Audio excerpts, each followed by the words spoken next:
अस्सलाम वालेकुम। मैं हूं कैसर अहमद राजा। उम्मीद है आप ठीक होंगे। आज बड़े ही दुखे हुए दिल के साथ आपसे कुछ बातें करना चाहता हूं। बड़ी इंपॉर्टेंट डेवलपमेंट्स हैं जिनको अनफॉर्चुनेटली हमारा मीडिया इग्नोर कर रहा है। हमारे आम आवाम में बहुत ज़्यादा कन्फ्यूजन पैदा की जा रही है और वो डेवलपमेंट्स हैं मंजूम जो तौहीन है उसके केसेस के हवाले से, जिसमें तौहीन रसालत भी है, तौहीन अहले बैत भी है, तौहीन उम्महातुल मोमिनीन है, तौहीन असहाब है, अल्लाह की तौहीन है, बाकी अम्बिया की तौहीन है। सो यू कैन इमेजिन कि उसमें ये जो लिस्ट है इसमें और कौन कौन से नाम, कौन कौन सी हस्तियां हो सकती हैं। ये कुछ अर्सा पहले ये हमारे यहाँ भैंसा मोची इस तरह के कुछ ग्रुप्स थे जो सोशल मीडिया पे काम करते थे, ब्लास्फेमी करते थे। उनको बड़े सिस्टमेटिक तरीके से पाकिस्तान से निकलवाया गया। वो पाकिस्तान से फ़रार हो गए। आज वो दुनिया में आगे पीछे बैठे हुए हैं। लेकिन अब ये हो रहा है कि पाकिस्तान में बहुत ही हाई लेवल के सीक्रेसी के साथ ग्रुप्स बनाए जाते हैं जिसमें उस लेवल की तौहीन की जाती है कि आप सोच नहीं सकते। इसको पोर्नोग्राफिक ब्लास्फेमी कहते हैं कि आप सोच नहीं सकते कि इस तरह की भी तौहीन की जा सकती है। मुक़द्दस हस्तियों के नाम जिस्म के निजस हिस्सों पे लिख के उनको फ़ोटो बना के शेयर करने, कुरान के ऊपर गलाजत फेंकनी। मैं आप इमेजिन कर सकते हैं मैं किस तरह की गलाजत की बात कर रहा हूँ।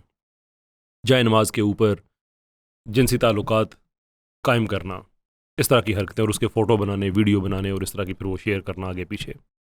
जब ये सिलसिला बहुत ज़्यादा बढ़ा तो पाकिस्तान में ये चीज़ फिर रिपोर्ट होना शुरू हुई।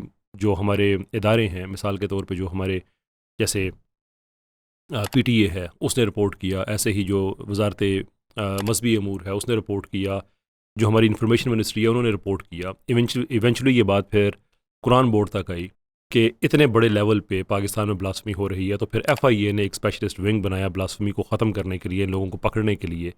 और उसने फिर उनको भी जो इन्फॉर्मेशन वगैरह मिलती थी उन्होंने वो उसकी बेस पे लोगों को पकड़ना शुरू किया। कुछ 400-450 लोग पकड़े गए। इस दौरान एक रिपोर्ट आती है स्पेशल ब्रांच की, जो दो वर्जन्स में आती है, एक उर्दू है और एक इंग्लिश है, जिसके आपस में जो मतन है वो भी पूरा नहीं मिलता। लेकिन उसमें कहा गया कि सुनने में आया है, ये सोर्स रिपोर्ट है, इन्वेस्टिगेशन इसकी कोई नहीं है, कि सुनने में आया है इस तरह से कि कोई एक गैंग है, कोई एक ग्रुप है जो ब्लास्फेमी का धंधा करता है। वो लोगों को पकड़ाता है, लोगों पे ब्लास्फेमी के झूठे इल्ज़ाम लगाता है, उसके बाद उनको पकड़ाता है और लोगों से पैसे कमाता है।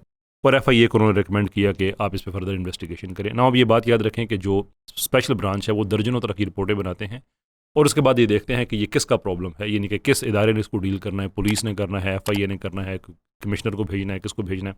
वो फिर आगे वो अपनी रिकमेंडेशंस भेज देते हैं। इन दिस केस उन्होंने FIA को भेजा। FIA ने इन्वेस्टिगेशन की, पता चला कि ये सब फ्रॉड है, झूठ है, कोई ऐसी बात नहीं है। जब उन्होंने इन्वेस्टिगेशन की तो उसका मतलब यह है कि उन्होंने अपने एहलकारों को भी इन्वेस्टिगेट किया, इसलिए कि स्पेशल ब्रांच की रिपोर्ट में लिखा हुआ था कि कुछ FIA के एहलकार भी इस धंधे के अंदर शामिल हैं, उनको भी उन्होंने शामिल किया। उसके बाद उन्होंने इस इन्वेस्टिगेशन में जिन लोगों के नाम लिए गए थे जैसे राव अब्दुल रहीम वगैरह, उनको भी इन्वेस्टिगेट किया। जो मुल्ज़मान हैं उनकी फैमिलीज़ को भी किया कि आपसे किसी ने पैसे लिए, कोई ऐसी बात, पता चला कुछ भी नहीं है। उन्होंने जाके हाई कोर्ट्स में अपनी रिपोर्ट जमा करा दी कि ऐसा कुछ नहीं हो रहा। लेकिन बाय दैट टाइम पाकिस्तान में एक मखसूस लॉबी है जो हमेशा ब्लास्फेमी करने वालों के साथ खड़ी होती है। वही लॉबी जिन्होंने पहले ये भैंसा ग्रुप वाला के लोग जो हैं इनको निकलवाया था। आसमा जहांगीर वो टॉप पे है उस पर। और अब उसके इस तरह के जो जहन रखने वाले लोग हैं जो पाकिस्तान में ब्लास्फेमी के कवानीन को ख़त्म करना चाहते हैं, और वो पूरा एक गैंग है, ग्रुप है, वो ओवरसीज़ एक्टिवेट हो गया। उन्होंने पाकिस्तान अखबारों में उन्होंने वो लिखना शुरू कर दी, पेपर अपने एक फैक्ट फोकस वेबसाइट, जिसके ऊपर उन्होंने आर्टिकल्स लिखने शुरू कर दिए कि 400 बच्चे हैं, उनके साथ बड़ा नाइंसाफ़ी हो गई, एंड सो फोर्थ। हालांकि होता ही है कि जब इन्वेस्टिगेशन हो रही होती है तो उसमें एविडेंस देखा जाता है क्या दिया गया है।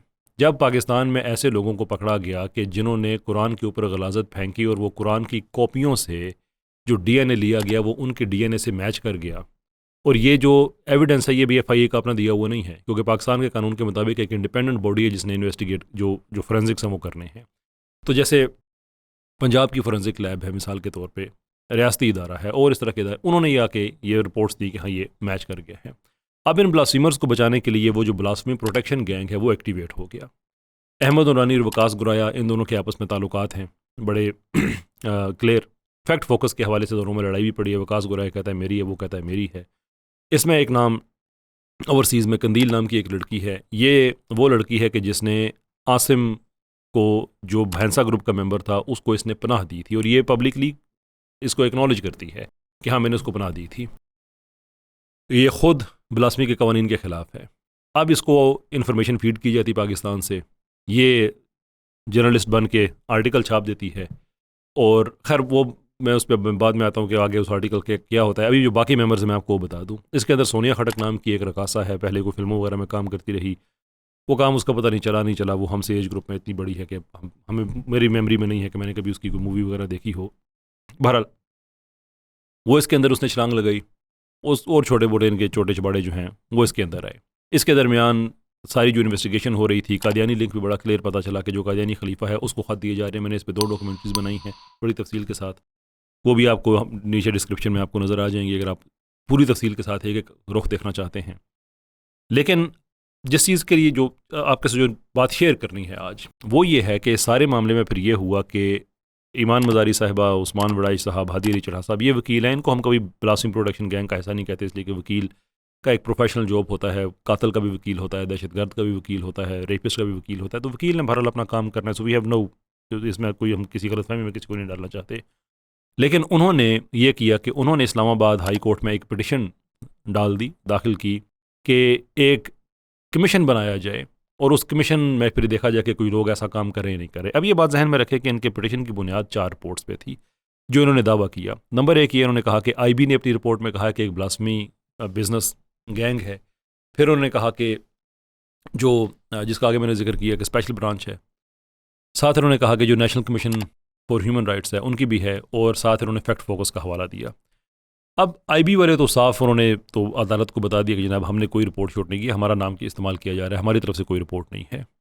स्पेशल ब्रांच ने बता दिया कि हमारी तरफ से जो रिपोर्ट है वो सोर्स रिपोर्ट है। और लाहौर हाई कोर्ट में जो डायरेक्टर हैं स्पेशल ब्रांच के, उनको बुला के पूछा गया कि आपने इसकी तहकीक की, इन्वेस्टिगेट किया। उन्होंने लिख के दिया कि हमने कोई तहकीक नहीं की है, कोई इसकी ऑथेंटिसिटी नहीं है, हमने जो सुना है मिनोन आगे बता दिया है, बात ख़त्म। यानी कि उन्होंने खुद उसको डिसऑन कर दिया कि कोई इसमें हमने तहकीक नहीं की, ये इन्वेस्टिगेटिव रिपोर्ट नहीं है। ये दूसरी रिपोर्ट भी बीच में से निकल गई। तीसरी है national commission for human rights की, जिन्होंने अपने ही कवानीन को तोड़ते हुए इस रिपोर्ट को बनाया, जिसकी बेस पे लाहौर हाई कोर्ट ने फैसला दिया कि इनकी रिपोर्ट पे मजीद एक्शन न लिया जाए। क्योंकि उन्होंने मिसाल के तौर पे ये किया कि उन्होंने कहा कि 94 मतलब पहले तो उन्होंने ये किया कि 400 जो मुलजमान हैं उन्होंने 400 मुलजमान के इंटरव्यूज़ नहीं किए।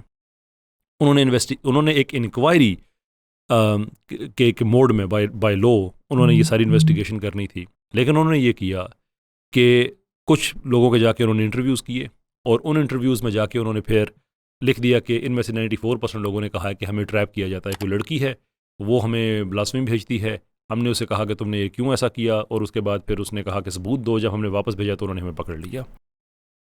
अब इसमें जो 94% की वो बात कर रहे हैं, भाई 94% को हम ठीक मान लेते हैं कि 94% लोगों ने ये बात कही, तो 94% लोगों ने ये तो मान लिया ना कि फ़ोन नंबर भी हमारा है। उन्होंने ये भी मान लिया कि इसको इस्तेमाल भी हमने किया। उन्होंने सिर्फ अपनी मासूमियत क्लेम की है, सिर्फ ये कह के कि जनाब हमने तो सबूत के तौर पे भेजा था, यानी कि फ़ोन मेरा है, यूज़ मैं कर रहा हूँ, सिम मेरी है, या अगर मेरे किसी फैमिली मेम्बर की है तो मेरे इस्तेमाल में है, मेरी ही ये आईडी है, मेरा व्हाट्सएप है, मेरा फेसबुक है, मुझे किसी ने भेजा है तो मैंने जवाब में उसको जब भेजा कि तुमने क्या किया तो मुझे पकड़ लिया। क्या एतराफ़ तो कर लिया ना कि सारा कुछ उसका है। अब जब उसके फ़ोन की फोरेंसिक होती है तो किसी के 80 पेजेस की निकलती है, किसी के 100 पेजेस की, किसी के 40 पेजेस की, किसी के 200 पेजेस के, कि कुछ 6 महीने से ब्लास्फेमी का कंटेंट जो क्रिएट कर रहा है और आगे भेज रहा है, कोई 2 साल से कर रहा है, कोई साल से कर रहा है। तो फ़ोन तो आप पहले ही मान चुके हैं, अब आपका है, अब इसका क्या करें इतने बड़े एविडेंस का। तो इसको फिर ये national commission for human rights में उनकी मैं आपको बात बता रहा था कि उन्होंने जो रिपोर्ट ये जारी की, और चूंकि उन्होंने कहा कि 94% ने कहा है तो इससे उनका एतराफ़ भी आएगा, और बाद में जो रिपोर्ट्स आई फोरेंसिक्स की उससे सारा कहानी खुल गई। लेकिन उनकी रिपोर्ट में मसला ये था कि उन्होंने इंटरव्यूज़ किए और उसकी बेस पर रिपोर्ट बना दी। हालांकि वो चूंकि एक इंक्वायरी कैपेसिटी में काम कर रहे थे, देयरफॉर उन पे ये रिक्वायरमेंट थी कि जिन लोगों का नाम लिया जा रहा है उनसे भी जाके बात करें, यानी कि जिसको गैंग कहा जा रहा है, बिजनेस गैंग कहा जा रहा है, उनसे भी जाके बात करें। लेकिन उन्होंने नहीं किया, अपने कानून को ऐसे तोड़ा। इसके बाद फिर एक और उन्होंने हरकत की, उससे भी कानून तोड़ा, जिस पे लाहौर हाई कोर्ट ने जजमेंट दी कि तो गैर कानूनी रिपोर्ट है, कानूनी तकाज़ों को पूरी नहीं करती है, तो इस पर मजीद कोई एक्शन न लिया जाए। ये होगी तीसरी रिपोर्ट। कि मैं भी आपको समरी बता दूं कि आईबी ने साफ कह दिया कि हमने कोई रिपोर्ट नहीं दी। स्पेशल ब्रांच ने कहा जी कि हम डिसऑन उन्होंने कर दिया कि कोई हमारी इस पर तहकीक वगैरह नहीं है। हाई जो ह्यूमन राइट्स कमीशन है, इनकी रिपोर्ट गैर कानूनी निकल आई। पीछे रह जाता है फैक्ट फोकस। अब फैक्ट फोकस को चलाने वाला वही ग्रुप है जिसके अंदर भैंसा ग्रुप वाले शामिल हैं, या कंदील जैसी, या वो सोनिया खटक वगैरह इस तरह की ख़वातीन शामिल हैं कि जो सोनिया खट्टक कहती है कि मैं ख़त्म नबूवत मानना फ़र्ज़ नहीं है। ख़ुद को कादियानी नहीं कहती है, लेकिन कहती है कि नहीं, आखिरी नबी आप सल्लल्लाहु अलैहि वसल्लम को मानना कोई फ़र्ज़ नहीं है। कंदील के बारे में आपको बता दिया कि वो ऐसी खातून है कि जो डोनेट भी करती है फैक्ट फोकस वगैरह को, उसके लिए लिखती भी है, और साथ भैंसा ग्रुप को उसका वेस्टेड इंटरेस्ट है इन चीज़ों में, वेस्टेड इंटरेस्ट है उसका कि भैंसा ग्रुप के लोगों को वो सपोर्ट भी करती रही है, पनाह देती रही है। अहमद नूरानी के बारे में एक बड़ा ड्यूबियस सा किरदार है, वो फैक्ट फोकस के हवाले से क्लेम करता है कि मेरी वेबसाइट है। वकास गुराय कहता है मेरी है। इन सब का आपस में नेक्सस जुड़ा हुआ, बीच में कादियानी लिंक मैंने आपको बता दिया कि वो भी इसके अंदर शामिल हैं। अब आई डोंट अंडरस्टैंड कि इतनी कमज़ोर एविडेंस की बेस पे इस्लामाबाद हाई कोर्ट ने क्यों ले लिया इस केस को कि हाँ इस पर एक कमीशन बनना चाहिए, क्योंकि उन्होंने किया ये कि उन्होंने जाके इस्लामाबाद हाई कोर्ट में जाके कहा कि ये रिपोर्ट्स हैं, आप कमीशन बना दें। इस्लामाबाद हाई कोर्ट ने कहा ठीक है बना देते हैं। फिर जो मुद्दई वगैरह थे उन्होंने जोर मारा कि ये हमारे खिलाफ पिटिशन आई हुई है, तो भाई हम सुने तो सही। तो आखिरकार अदालत को मजबूर होकर उनको सुनना पड़ा। अब वो केसेस चल रहे हैं। अब मैं आपको बताता हूँ कि कमीशन की तरफ क्यों जा रहे हैं। कमीशन की तरफ ये इसलिए जा रहे हैं कि जब ये केसेस, इनकी फाइल्स कमीशन में जाएंगी इन्वेस्टिगेशन के लिए, तो ये सारे के सारे केसेस रुक जाएंगे। जब केसेस रुकेंगे तो एक रियासती हक मिल जाएगा इन मुल्ज़मान को कि वो अपनी ज़मानत कराएं। और पिछला एविडेंस हमारे पास यही है कि जिसकी ज़मानत होती है वो पाकिस्तान से भाग जाता है। अहमद सती भागा, भैंसा ग्रुप वाले भागे, ये सारे ऐसे ही निकले। इसमें आपको एक मैं अजीब बात बताता हूँ जो सुन के आपको हैरत होगी कि ये जो पिटिशन चल रही है इस्लामाबाद हाई कोर्ट में, इसमें एक भी मुल्ज़म खुद पिटिशनर नहीं है, एक भी नहीं। यहाँ पे आपने इस चीज़ को बड़े गौर से सुनना है कि ये गेम क्या खेल रहे हैं। गेम ये खेल रहे हैं कि जो मुल्ज़मान की फैमिलीज़ हैं उनको आगे किया हुआ कि पिटिशनर आप बने। उससे ये होगा कि जो पिटिशन की सारी प्रोसीडिंग्स हैं उससे मुल्ज़मान लाताल्लुक़ हो जाएंगे और उनको एक हक मिल जाएगा कि जनाब आप हमें अब ज़मानत दे दें, इसलिए कि अब कमीशन 10 साल चले, 20 साल चले, कमीशन का तो वो टाइम को पीरियड है ही नहीं ना। अगर मुल्ज़मान खुद पिटिशनर बने तो फिर वो भाग नहीं सकते, क्योंकि ज़मानत की दरख्वास्त साहब ने दी हुई है, सबकी मनसूख हुई है। जब वो फ्रीक बन जाते हैं तो फिर भागने वाला काम ख़त्म हो जाता है। ये जानबूझ के उनको पिटिशनर नहीं बना रहे, उनकी फैमिलीज़ को आगे किया हुआ है कि किसी तरह से उनको भागने का मौका मिल जाए। हालांकि मुझे बताएं कि अगर ड्रग डीलर्स का ग्रुप पकड़ा जाए तो क्या उनके पास हक है कि वो कहें कि आप इसमें कमीशन में लेके जाएँ? अदालत के अंदर आपकी रेमेडीज़ मौजूद है ना, पाकिस्तान का कानून मौजूद है कि अगर आप बेगुनाह हैं आपको सज़ा नहीं मिलेगी, आप सबूत दे दें। हर मुल्ज़िम के खिलाफ फोरेंसिक रिपोर्ट उसकी गई हुई है। एक फोरेंसिक रिपोर्ट भी ऐसी नहीं है जो इन्होंने चैलेंज की हो। यानी कि जब ट्रायल कोर्ट की बात आती है सारी मान जाते हैं, लेकिन इसके बावजूद इन्होंने ज़िद बनाई हुई है कि नहीं कमीशन में जाना है, क्योंकि कमीशन में जाने से इनके भागने के रास्ते खुलते हैं। भाई पाकिस्तान के अंदर कितने आपको रेपिस्ट का ग्रुप्स मिल सकता है, सैडिस्ट का ग्रुप मिल सकता है, दहशतगर्दों का ग्रुप मिल सकता है। वो सारे अगर कहना शुरू कर दे करेंगे अदालत में नहीं हमारे लिए कमीशन बनाए, तो क्या बनाना शुरू कर देंगे?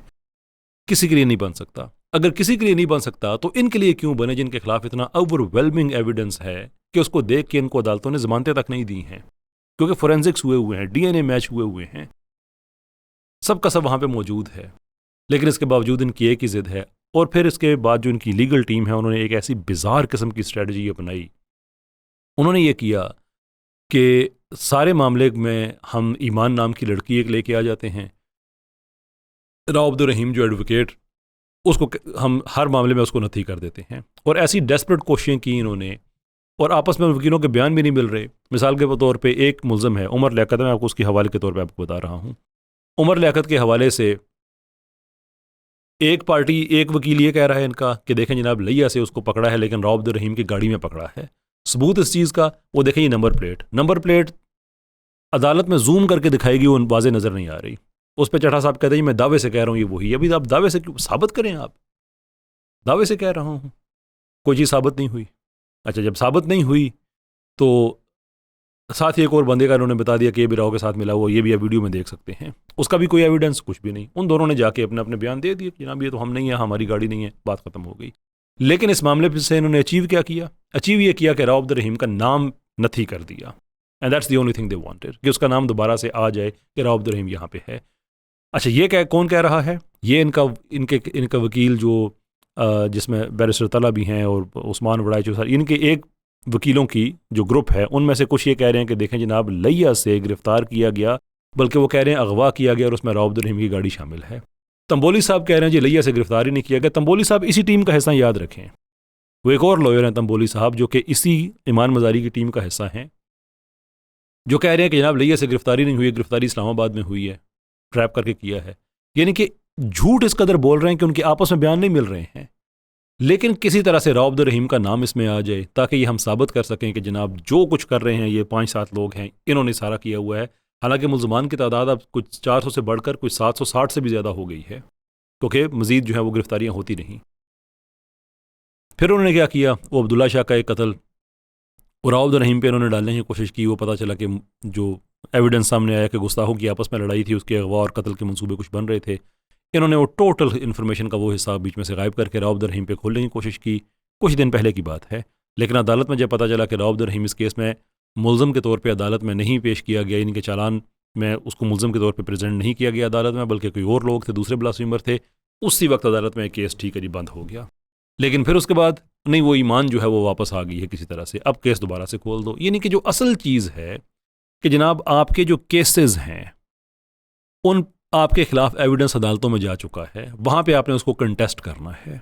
ये टोटल जितना जो एक दजल इस वक्त क्रिएट किया हुआ है वो ये है कि 2-4 केसेस ऐसे लेके आए जिसमें राव अब्दुल रहीम का नाम बार बार आता रहे, उसका नाम आता रहेगा, बाकी चीज़ें पीछे हट जाएंगी, हम कहने के इसमें पोजीशन में आ जाएंगे कि नहीं अब कमीशन बनना चाहिए। और जब मैंने आगे कहा जो ही कमीशन बनता है सारे का सारा मामला, उसके बाद इनको ज़मानतें, आज़ादियाँ, सारा कुछ इनको मिल जाता है, पाकिस्तान से भागना जाना, आज़ादियाँ नहीं, ज़मानतें और पाकिस्तान से फ़रार, वो राहें इनकी खुल जाती हैं। सारे का सारा ड्रामा इस चीज़ पे खड़ा हुआ है, ऑल ऑफ इट।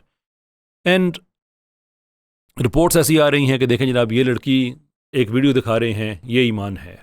अच्छा, एक लड़की है कोमल नाम की, उसको कह रहे हैं देखें हमें शनाख्ती कार्ड मिल गया है। अभी क्या सबूत है कि ये ईमान है? वो सबूत यह है कि इसकी शनाख्ती कार्ड पर जो तस्वीर लगी हुई है वो वीडियो वाली लड़की से बड़ी मिलती है। अच्छा, क्या सबूत है कि जो वीडियो वाली लड़की है वो ईमान है और जिसका नाम आप बता रहे हैं कोमल है? तो कहते हैं कि देखें हमने जो तस्वीर दिखाई है ना उस पर उसका नाम लिखा हुआ है कोमल। यानी कि ए बी का गवाह है, बी ए का गवाह है। इस चीज़ का कोई सबूत नहीं है कि जो वीडियो में आप लड़की दिखा रहे हैं उसका नाम ईमान है। No evidence whatsoever. उसकी शक्ल से मिलती हुई एक और लड़की, उन्होंने कहा कि चूंकि हमने ये कहा हुआ है कि ये ईमान है, भले हमारे पास कोई सबूत नहीं है, लेकिन अब इसकी शक्ल की कोई और लड़की मिलेगी तो वो भी ईमान ही है। और ये चीज़ें एंटरटेन की जा रही हैं अदालत में। This is such madness. तो ये अवाम को इस चीज़ की अवेयरनेस होना बड़ा ज़रूरी है कि इस वक्त ये जो सेकुलर तबका पाकिस्तान के बाहर जो ब्लास्फेमी वाला बैठा हुआ प्रोटेक्शन गैंग, ये क्या कर रहा है। पाकिस्तान के अंदर जो लॉयर्स हैं, ईमान मज़ारी साहब, ये ठीक है, एज ए लॉयर्स हम उनकी रिस्पेक्ट करते हैं, लेकिन जिस तरह से वो कमीशन की डिमांड कर रहे हैं, जिन रिपोर्टों पे कर रहे हैं, वो सारी मैंने आपके सामने बयान कर दी हैं। और by the way fact focus की रिपोर्ट को ये भी याद रखिएगा कि फैक्ट फोकस पाकिस्तान में कलादम है, बैन है पाकिस्तान में, इसके बावजूद उसको एंटरटेन किया जा रहा है। आखिर में बड़े ही अफसोस के साथ मैं आपको जज साहब के ये इन कमेंट्स के साथ मैं छोड़ रहा हूँ। Just take a look. अब 19, 20, 21, 22 साल का जो बच्चा है उसको शायद इतनी हकीकतन उसको इतनी फहम नहीं है, अगर उसका एक दीनी घर से ताल्लुक नहीं है। जी सर। वो इसकी परवाह नहीं करता, वो आता है कि अच्छा चलो ये मैं आगे फॉरवर्ड कर देता हूँ, देखो ये कहना कि उसकी नीयत ब्लास्फेमी करने की थी, ये इसके ऊपर सवालिया निशान खड़ा होता है। वेल